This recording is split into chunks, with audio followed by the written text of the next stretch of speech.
Hello friends, today I'm going to be servicing my Kioti tractor. So I decided I was going to service it today, and I thought about not making a video, but I was like, there's probably a lot of people that have these tractors and maybe for the first time servicing them, they'd like a little guidance of where to go, what to do. So I'm going to help you out with that today. So I now have 250 hours on this tractor, and it's been great. No issues, no problems really to speak of. I've had a few leaks here and there, tightened stuff up, no problem. I did want to show you one thing before we start. I've got this 511 grill guard, and I'm sure glad I got it because I was using it last weekend and we got a little bend there. I'm not sure what hit it, probably a log, I was moving some brush, something. But it just shows how easy you could get something in there, and it's pretty tweaked there, so it must have been something good, and that probably saved my grill and radiator. So if you have a tractor, I would highly recommend a grill guard because you never know what you're going to get into. But anyways, I got 250 hours on this thing now, and I'm going to change the oil. I changed it at 50 hours and 150 hours, and now I'm going to change it again. I know 100 hours is probably too much, too little between changes, but the way I look at it, oil is cheap insurance. So I'm just going to do it, keep it running smooth. Winter's coming up, I want it fresh for the winter time because I'm going to be using it a lot more. I'm also going to change the hydraulic fluid. The book says I think 400 hours, but I'm sure it's fine, but I'm just going to change it ahead. I've heard that whenever you take the Kioti oil out and you put something else in, the hydraulic system really quiets down, so hopefully that happens. But if not, nonetheless, this is just good preventative maintenance. I'm going to change all the filters and fuel filter, engine oil filter, like I already said. But we'll get into it right now. So if you are wondering where to get your oil and filter, if you're watching the video, I'm sure you've already got it, but I just ordered this stuff off Amazon. They sell a kit. It comes with hydraulic filter, the other hydraulic filter. It comes with this hi-fi fuel filter. I've also got this Wix one that I bought earlier. It comes with a Wix oil filter. If not, I think I've got a Donaldson on there now. And it comes with a air filter too, but the air filter fits in older Kioti. So if you're ordering parts for this, I would recommend going to your dealer and giving them a serial number and make sure you get the right air filter, because that's what I had to do. I had to order them from my dealer because the Donaldson part number on the factory filter, it doesn't cross to anything because it's an OEM filter. It's only made for a Kioti, so I couldn't get it to cross for anything, so I had to order one through the dealer. That's how I've done it in the past too. I've got some oil for this and then hydraulic fluid. First, we're going to take on the least favorite task, and that's going to be changing the hydraulic oil. I say least favorite because it's 5 gallons. It's going to be a lot of oil to deal with under a small area.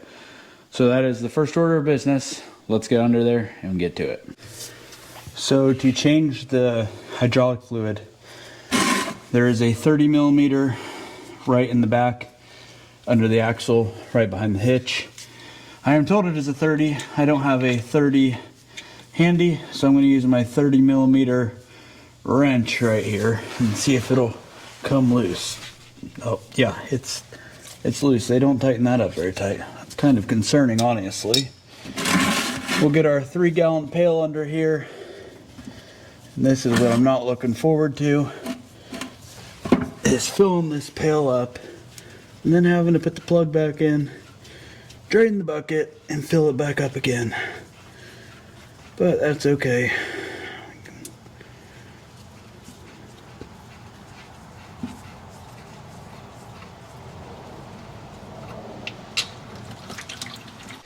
Alright, so it's draining. I've got the plug here. The plug does have a magnet on it, so there is some metal on it. I'm just going to clean it off with a paper towel. Clean up this plug. Oh yeah, look at that. Nice. Actually, the magnet removes. That's really cool. And clean both sides. Very, very cool. So I'm going to clean this up, put it back in, and next we'll be changing the hydraulic filters. So I got the hydraulic filters now. And this one actually has a little dent in it. I must have hit something on the belly, put a dent in it. So we're going to change it. There's one on each side. I believe this one's the hydraulic filter, the other one's like high pressure filter or something. They are different threads, so if you get a kit, don't worry about where they go. Just pull one off and see which filter matches up to it. Get some oil out of it there. Yep, that's the deep looking one.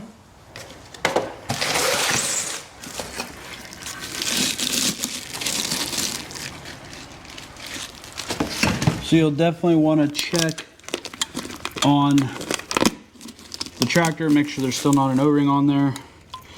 And this filter I'm putting on is pretty cool. Has a magnet in it. That's pretty neat.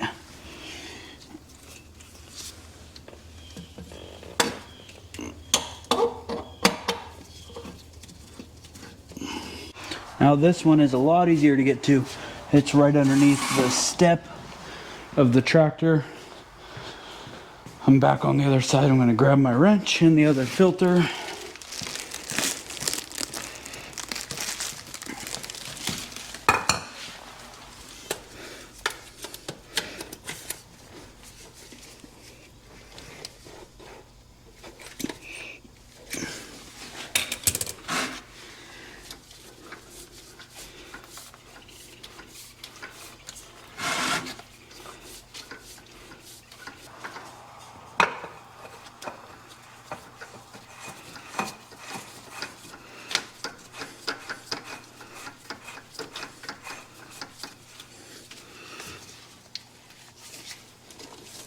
And then I almost forgot, there also is a drain right here in the middle. Not sure if you can see it, but I think that looks like a 9/16 or 15 mil. So I'm going to drain that and get the rest of the hydraulic fluid out. Yeah, it must be 14.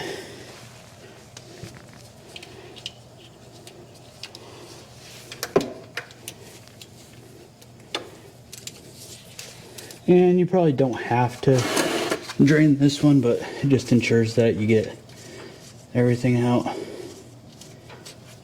Yep, there we go.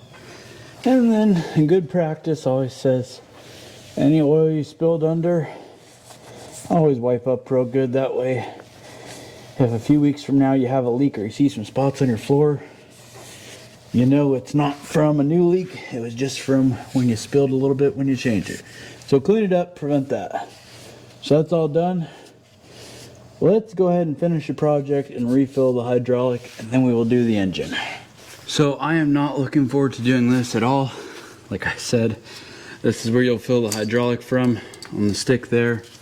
3 points kind of in the way. I got it in a bucket, so what I think I'm going to do is I'm going to transfer it into some smaller jugs, use a big funnel, and pour it in. Watch how it works. So I've got a funnel in here, a big long funnel, and I had this empty jug of Kioti hydraulic fluid. So I filled it up with my tractor oil, and I'm just gonna slowly dump it in here. And I'm gonna slowly dump it in here. You know how to pour oil. You don't need my assistance. I did put a drain pan under the funnel because the funnel's black. It's kind of hard to see the level in it. There, I just dripped some, and that's why I put the drain pan. So all okay. You get it. I'm gonna fill it up. We'll talk to you. Don't you love it when the tool you just used can't find it? It's literally half my life. Half my life. All right, so I changed the hydraulic fluid, refilled it. Took about 5 gallons. It's in spec now, so whenever I run it, I will check it obviously, make sure it's good. But now we're gonna change the engine oil. The filter is really easy to get to. Right here. It'd be really easy to grab if this wrench didn't suck.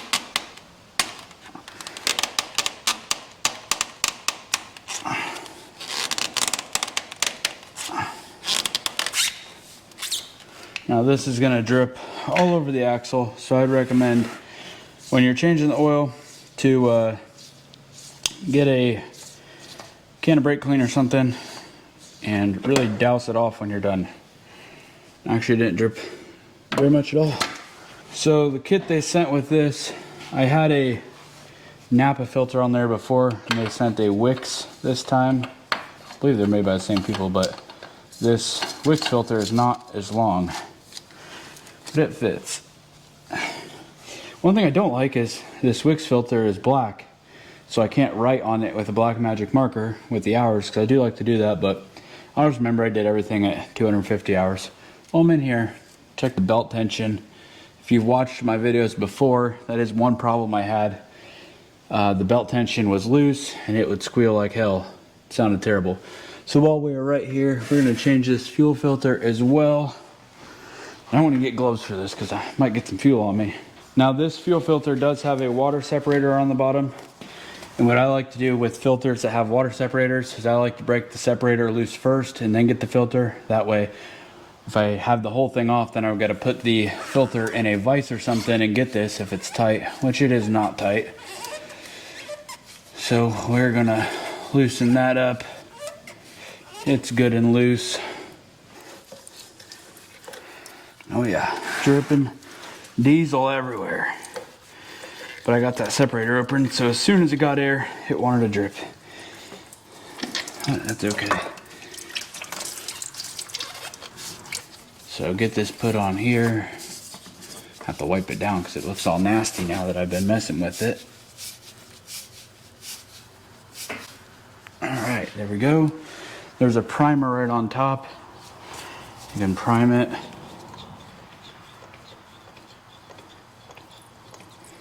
Yep, you can hear the fuels going in.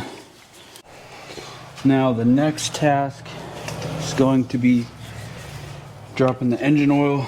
I believe it is a 17 millimeter if I remember right. There is two pans, left and right. The drive shaft goes right between them. You can only see one. That's okay. Let's see. 17 mil. Yep. Get both of them loosened up. Then Alright, so now it is time to put oil in this thing. There is a nice little dippy stick here on the side of the engine, and there is an oil fill right on top. Now, as you can imagine, with sides and the hood, it is very hard to get on to the top. Turns out, and I didn't know this the first time I changed oil, but there's an oil fill right here on the side of the engine, right there. Orange cap. Pull that out, get a funnel to fit in there. 6 quarts of oil for this unit, and we'll check the oil. Put a little bit extra in for the filter, and then check it and call it a day on that job. But, like I said, if you're watching this, you can fill from the valve cover, but it's kind of tough to get in there, so I'd recommend just filling it from the side. First time doing it, so maybe if it don't work, then I'll let you know. So I've got this little bendy funnel there that we're going to use. And in case you're wondering, all the fluid I'm using on this, it's all just cat fluid. My local dealer stocks it. I use multi-purpose tractor fluid, hydraulic fluid for the hydraulic, and I'm using cat 1030 for the engine. You can use 1540, but if you're in a colder climate, in my opinion, 1540 is like honey when it's cold. So I like 1030 or 540 full synthetic. That's what I run in my pickup truck, but on this old mechanical engine, I don't know how tight everything is, and I don't want to put a really thin oil in it and have leaks, so that's why I'm going to use the 1030. But 1540 is just a little bit thicker than I'd like for this unit. So that's what I'm doing. Take 6 quarts. You guys know how to pour oil. I'll see you next time. Alright, it is full of oil. I would definitely recommend doing that side method. Worked really nice. Air filter is right in the front. It just twists off. You know how to do that. I'm not going to do it because I don't have the filter today. I think they're supposed to come in a couple days, so I will do that. Alright, so it is the next day, and I'm going to change my front differential oil. I didn't plan on doing this, but I have read a lot of forums, Facebook groups, that these tractors come with hydraulic oil in the front diff instead of gear oil, and over time the oil gets real thin and eventually it will leak on the wheel seals. So while that would be replaced under warranty, if I had the problem, I figured I would just change it in good measures, just get it out of the way. Now to do that, on each wheel there is a drain, and my ratchet is on it right now, so I'm going to drain each side, and then the fill is right there.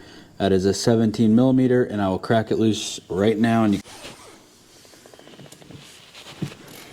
That wasn't super tight.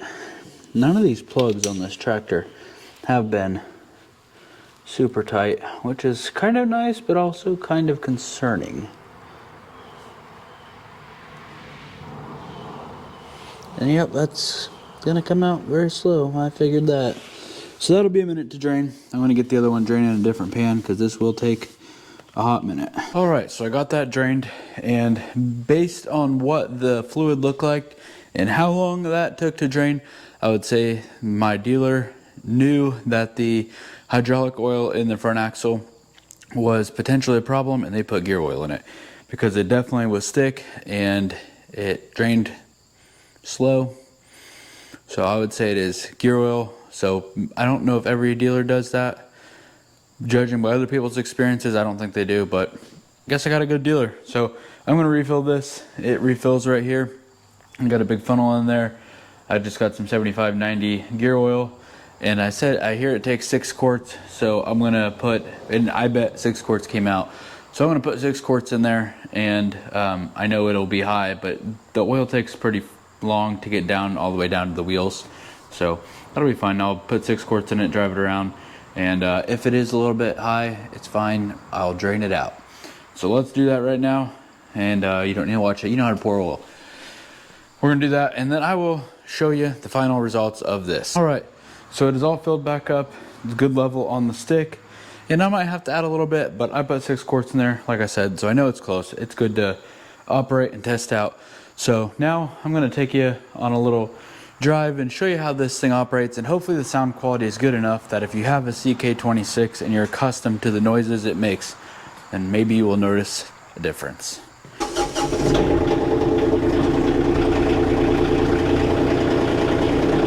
So I'm just gonna let the smart linked pedal do the work here. I'm not gonna rev it up. And just like initially, like when you stab the throttle, look at that, that is quick. It's never been like that, of how quick it is and how responsive it is without being idled up. And the tractor's been sitting, the fluid is cold. That is, in my opinion, that's really good. That's better than it's ever been. So now the tractor is idled up with the linked pedal. Now I'm gonna put it in high gear, and before in high gear, if I just stabbed it, it really would whine and it wouldn't take off great from an idle. So now it is in high gear, and we're just gonna stab it.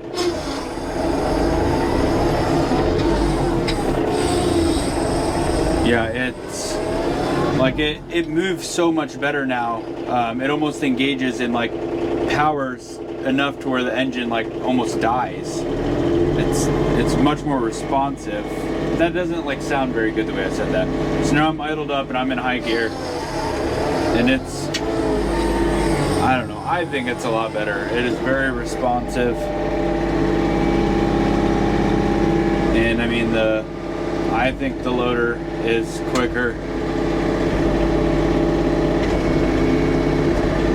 It just seems quicker to me. You can see the grapple. And this is at about 1900 RPMs. We'll go to a little bit more. Yeah, that just seems quicker. I know there's no load on it or anything, so let's go over here and grab something. We're still in high gear. Yeah, it just seems so much quicker. Like it seemed like before there was kind of a delay, and it's strong now. We're still in high gear, which is impressive. If you've driven one of these tractors, you know high gear is kind of a dog. So now I'll go back to medium gear, and this thing is snappy now. I gotta say it is snappy.